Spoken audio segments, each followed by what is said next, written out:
once again welcome back to my first class। चलिए आज बच्चा हम ऑप्टिक्स का एक बहुत इंपॉर्टेंट टॉपिक करने जा रहे हैं।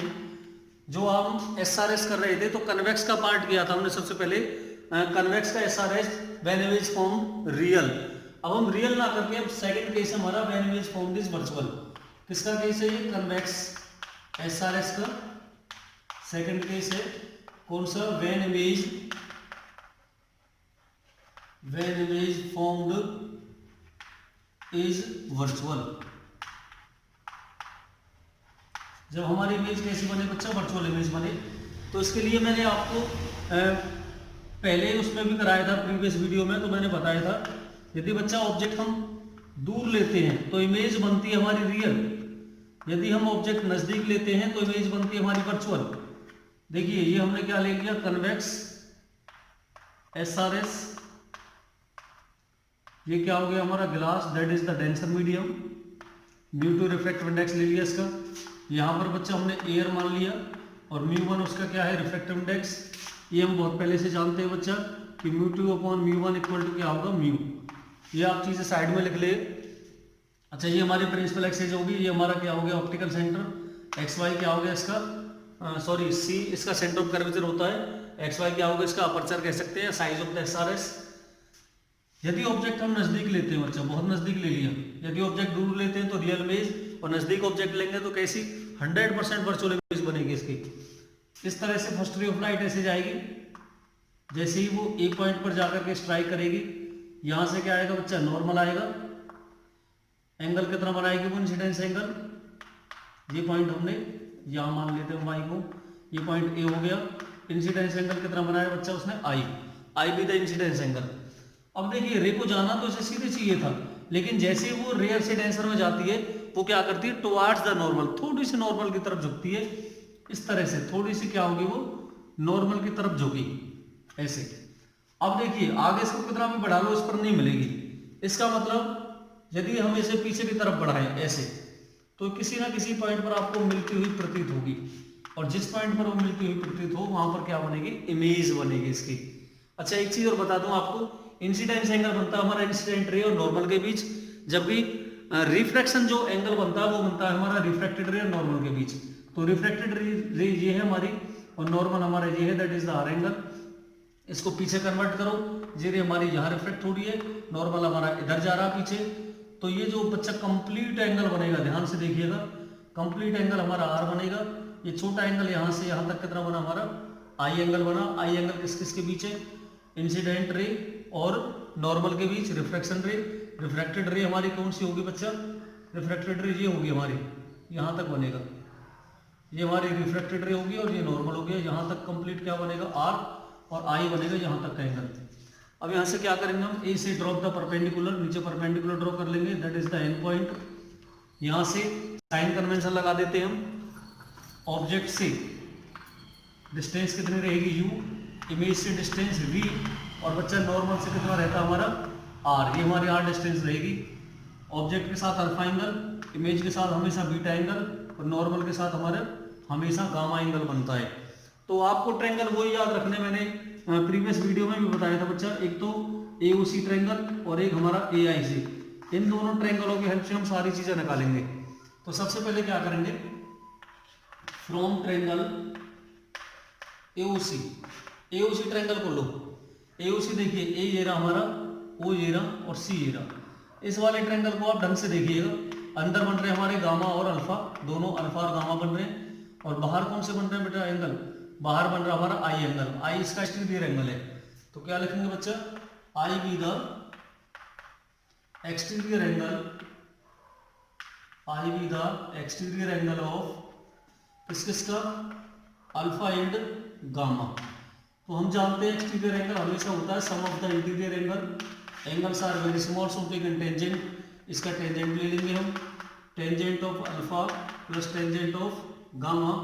अब यहाँ से बच्चा टेन अल्फा टेन गामा दोनों की वैल्यू निकालेंगे हम। देखिए अल्फा के लिए ये ट्रायंगल आएगा A N O, perpendicular upon base हो जाएगा।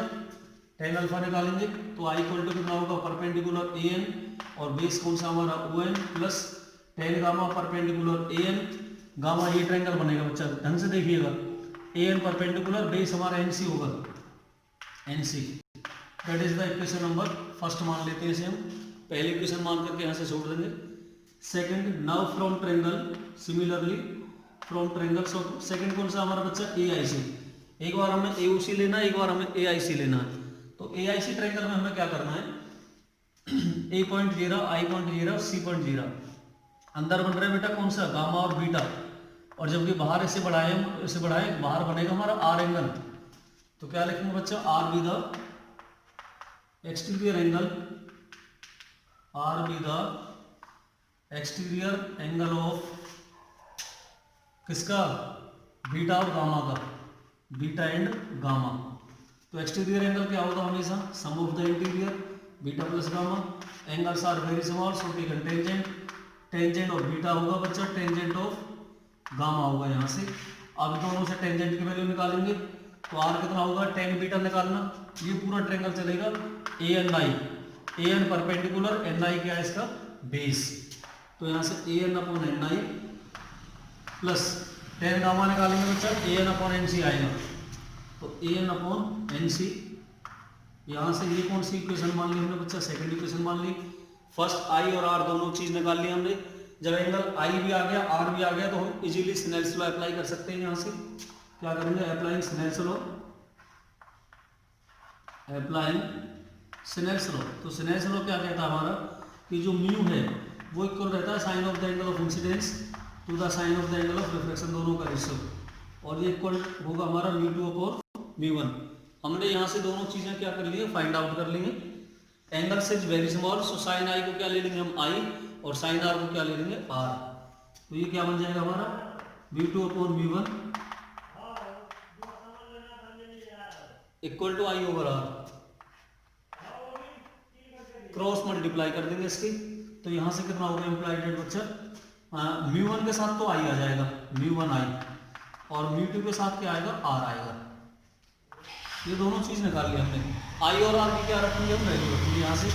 तो कितना होगा ये बच्चा, mu one upon mu one into, अच्छा म्यू वन आ गया हमारा, और आई की वैल्यू रख दो। आई की कितनी वैल्यू हमारी, A N upon O N, A N upon O N plus A N upon N C equal to R बाहर है हमारा, ये आर नहीं mu two, sorry mu two हमारा बाहर रहेगा, और आर की रख देंगे हम वैल्यू कितनी है, ए एन अपॉन एन आई और ए एन अपॉन एन सी।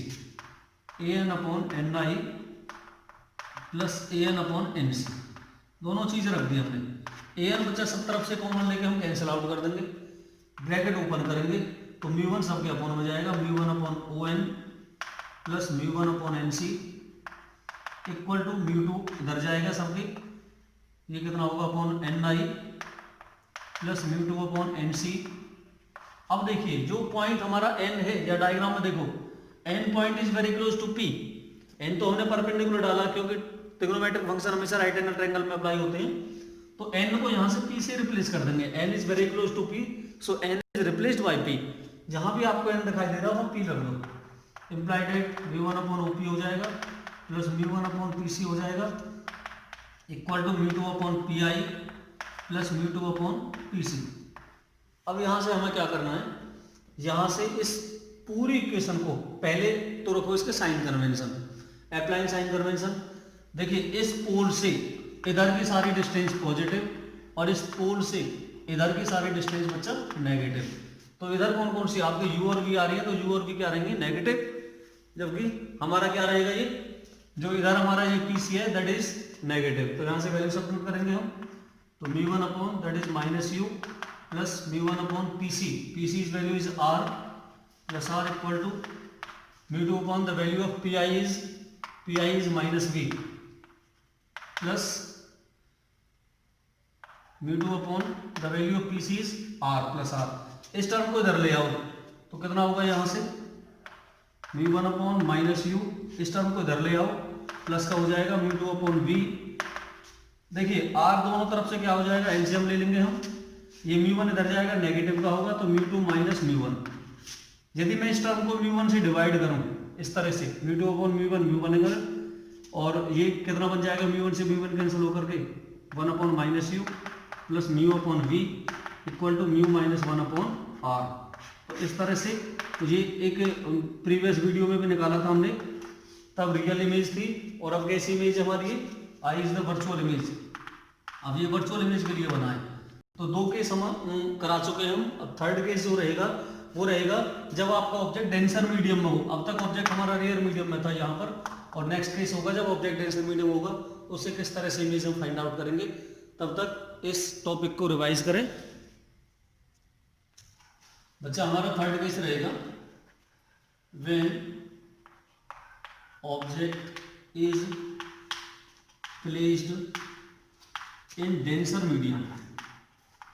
अब तक हमने ऑब्जेक्ट रेयर मीडियम में लिया था, लेकिन अब ऑब्जेक्ट हमारा डेंसर में रहेगा और केस हमारा वही रहेगा कन्वेक्स का, कन्वेक्स SRS। तो हमें क्या करना है इसमें थोड़ा सा चेंज करना है, इस तरह से बनाना डायग्राम आपको। ये रहेगा कन्वेक्स, ये हमारा कन्वेक्स SRS है, that is the pole XY इसका aperture, C with the centre of curvature, यहाँ पर ले लिया हमने C। ये प्रिंसिपल एक्सिस होगी, दैट इज द ग्लास, इसका हमने क्या मान लिया, μ2 मान लिया रिफ्रैक्टिव इंडेक्स, और यहाँ क्या मान लिया, एयर है, μ1 मान लेंगे इसका रिफ्रैक्टिव इंडेक्स। अब होगा क्या, आपको ऑब्जेक्ट यहाँ लेना है डेंसर में। इस तरह से फर्स्ट रे ऑफ लाइट जाएगी, ए पॉइंट पर पहुंची, जैसे ही ए पॉइंट पर पहुंचेगी तुरंत यहाँ से कहाँ से जाएगा बच्चा, सेंटर ऑफ कर्वेचर, ये सी पॉइंट माना आपने, इस सेंटर ऑफ कर्वेचर से क्या जाएगा, नॉर्मल जाएगा यहाँ से, इस तरह से। नॉर्मल ने इसके साथ कितना एंगल बनाया, आई एंगल, आई भी द इंसिडेंस एंगल कहते हैं। अब देखिए जैसे ये रे ऑफ लाइट हमारे यहाँ पहुंची थी, इसने सॉरी ये लाइन डबल होगी हमारी, एक बार मैं इसे डैश कर देता हूँ, दोबारा बता देता हूँ। इस तरह से हमारी फर्स्ट रे ऑफ लाइट गई, आई एंगल बनाया इसने इसके साथ, नॉर्मल के साथ। अब होगा क्या, देखिए डेंसर से रेयर में जा रही है हमारी रे, तो क्या करेगी, अवे फ्रॉम द नॉर्मल, जाना ऐसे सीधे चाहिए था इस तरह से, बिल्कुल ऐसे सीधे, लेकिन ये क्या करेगी, away from the normal, normal से थोड़ी सी दूर हो जाएगी। और थोड़ी सी दूर का मतलब इस तरह से हल्की सी कर देना ऐसे, ऐसे। ये नॉर्मल तो ये गया, रे को जाना ऐसे चाहिए था, लेकिन थोड़ी सी अलग होगी। अब बच्चा ऐसे यदि हम पीछे की तरफ बढ़ाएं ऐसे, क्योंकि आगे नहीं मिलेगी, इसे पीछे की तरफ बढ़ाएं तो कहीं इस पॉइंट पर जाकर के ये क्या बना देगी, अपनी फाइनल इमेज बना देगी। यहाँ पर आकर के ये आपको दिखाई दे रहा होगा डॉटेड में, यहाँ पर क्या बनेगी बच्चा, इमेज बनेगी इसकी। आप समझिएगा, ऑब्जेक्ट हमने यहाँ लिया है, ये नॉर्मल है, इमेज यही बनेगी इसकी। थोड़ा सा हमने क्या कर दिया, नॉर्मल से दूर कर दिया, तो देखिए जो हमारा आर एंगल बनता है वो बनता है हमारा रिफ्रैक्टेड रे और किसके बीच, नॉर्मल के बीच। तो रिफ्रैक्टेड रे हमारी ये है और नॉर्मल हमारा ये था, ये जो एंगल बनेगा that is the R angle. अब पीछे बढ़ाइए इसको, ये नॉर्मल आ गया, रिफ्रैक्टेड रे हमारी ये चलेगी, तो ये जो टोटल एंगल बनेगा यहाँ तक, ये हमारा आर एंगल बनेगा बच्चा। क्या बनेगा, आर एंगल। आई एंगल हमारा इतना बना था केवल डार्क के और नॉर्मल के बीच, ये डॉटेड और इस डॉटेड के बीच टोटल बनेगा आर एंगल। इमेज के साथ बीटा, ऑब्जेक्ट के साथ अल्फा और नॉर्मल के साथ गामा एंगल। ए से हमने परपेंडिकुलर डाल दिया किस पॉइंट के लिए, ये हमारा पी पॉइंट इधर है, एन पॉइंट के लिए। N is very close to P, last में हम रिप्लेस करते हैं। लेकिन यहाँ पर सबसे बड़ी याद रखने वाली चीज है बच्चे, हम बाकी केसों में करते थे μ2 अपॉन μ1 इक्वल टू म्यू, लेकिन यहाँ करना हमें μ1 अपॉन μ2 इक्वल टू म्यू के। क्यों, क्योंकि हमें रिवर्सिबिलिटी ऑफ लाइट लगानी पड़ेगी इसमें। डेंसर से आ रही है रे ऑफ लाइट, डेंसर से कभी भी रेयर में जाती है तो रिवर्सिबिलिटी ऑफ लाइट अप्लाई करते हैं हम, तो वो मैंने direct reversibility of light apply कर दी। यहाँ से μ1 अपॉन μ2 को आप म्यू कर देना, वेरी इजी है, कुछ चेंज करने की जरूरत नहीं है, बाकी सारी प्रोसेस वही है। आपको दोनों ट्रायंगल याद रखने हैं, AOC और दूसरा हमारा AIC। इन दोनों ट्रायंगलों की हेल्प से देखो कितना आसान है, बहुत आसानी से कर पाएंगे हम। क्या लेंगे बच्चे, सबसे पहले फ्रॉम ट्रायंगल AOC ट्रायंगल में देखिए, ए हमारा ये रहा, ओ ये रहा और सी ये रहा। बेटा अंदर बन रहे हैं इसमें आई एंगल और अल्फा एंगल, एक्सटीरियर एंगल इसका गामा, तो क्या लिखेंगे यहाँ से, gamma be the exterior angle, gamma be the exterior angle of I and alpha. तो गामा जो एक्सटीरियर होता है वो रहता है हमेशा सम ऑफ द इंटीरियर। यदि मैं यहाँ से बच्चा आई एंगल निकालूं तो आई कितना होगा, gamma minus alpha. Angles are very small so taken tangent, I कितना होगा यहाँ से हमारा tangent of gamma minus tangent of alpha. ये हमने क्या निकाल लिया, आई एंगल निकाल लिया। जब हमने आई निकाला, इसी तरह से हम क्या लेके चलेंगे, ए आई सी ट्रायंगल, वहां से आर फाइंड आउट करेंगे। Same as from triangle A I C. जब हमने ए आई सी ट्रायंगल लिया है तो यहां से निकालना हमें, देखिए ए ये रहा, आई ये रहा और सी ये रहा। अंदर बन रहा बच्चा आर एंगल और कौन सा, बीटा, जबकि एक्सटीरियर में कौन सा, गामा ही बनेगा यहाँ से। तो क्या लिखेंगे दोबारा से, gamma be the exterior angle, gamma be the exterior angle of triangle, यानी कि एंगल कौन कौन सा, बीटा एंड गामा। तो क्या होगा यहाँ से, sorry, gamma be the exterior angle of beta and I, beta and R, sorry beta and R. तो यहाँ से गामा किसके इक्वल होगा, बीटा प्लस आर के। बच्चा हमें आर निकालना है, तो कितना हो जाएगा यहाँ से, R equal to gamma minus beta, angles are very small so take tangent, R equal to tangent of gamma minus tangent of beta. ठीक है बच्चा, हमें क्या करना है यहाँ से, अब हमें देखिए इसमें भी टेन गामा की वैल्यू रखनी है, यहाँ टेन अल्फा की, टेन अल्फा की, टेन बीटा की। बहुत आसान है, इसे तो मैं यही कर देता हूँ, implied at I equal to, अच्छा टेन गामा निकालेंगे हम, तो ए एन अपॉन गामा कहाँ बन रहा है, ये बन रहा है A N upon N C, यहाँ से A N upon N C minus sine है, टेन अल्फा निकालेंगे A N upon N no, A N upon N no कह दो या ओ एन कह दो। ये हमने आई की वैल्यू निकाल ली फर्स्ट इक्वेशन मान करके, कुछ भी नहीं करना, वही चीज आपको यहाँ करनी है। टेन गामा कितना होगा, A N upon N C, A N upon N C minus tan beta, A N upon कितना हो जाएगा, N I, A N upon N I. ये हमने आर की वैल्यू निकाल ली, सेकेंड इक्वेशन, ये फर्स्ट मान रखी है हमने। सिनेरियो लॉ अप्लाई कर देंगे, apply scenario law. Scenario law क्या कहता है हमारा बच्चा, कि mu two upon mu one equal to क्या होता है हमारा, सॉरी म्यू बराबर रहता है हमारा, mu equal to sine I upon sine R, sine I upon sine are.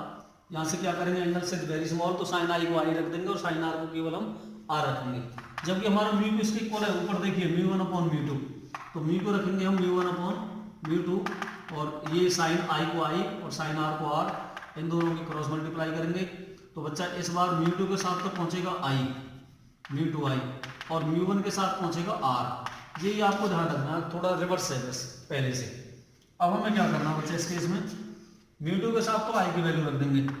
आई की वैल्यू कितनी हमारी, A N upon N C, A N upon N C minus A N upon N no equal to mu one के साथ रखेंगे बच्चा are की value, are की कितनी हमारी, A N upon N C, A N upon N C minus A N upon N I. A N सब तरफ से कॉमन लेके बच्चा कैंसिल कर देंगे हम यहाँ से, तो म्यू टू के अपॉन में तो पहुंच गया। अच्छा अब यहाँ से एक चीज मैं डायरेक्टली कर रहा हूँ बच्चा, N point is very close to P, बहुत नजदीक है पी के, इसलिए हम एन को पी से ही रिप्लेस कर देंगे। तो जहां भी आपको एन दिखाई दे रहा है वहां पी लिखते चले जाओ, minus mu two upon P O equal to mu one upon P C minus mu one upon P I. यहाँ से पी सी को एक तरफ ले लो, पी आई इसको, बाकी टर्म को एक तरफ। तो ये कितना हमारा देखना, ये टर्म इधर आएगी तो प्लस की हो जाएगी mu one upon P I, ये टर्म हमारे क्या mu two upon P O equal to ये टर्म इधर जाएगी माइनस की, तो mu one minus mu two upon P C. अब आपको क्या करना है, साइन कन्वेंशन अप्लाई कर दो। सारी डिस्टेंस इधर आ रही है बेटा, इंसिडेंट लाइट ऐसे डिस्टेंस सारी यहाँ से नापी जा रही है इधर, तो सारी डिस्टेंस नेगेटिव आएंगी, all the distance are negative.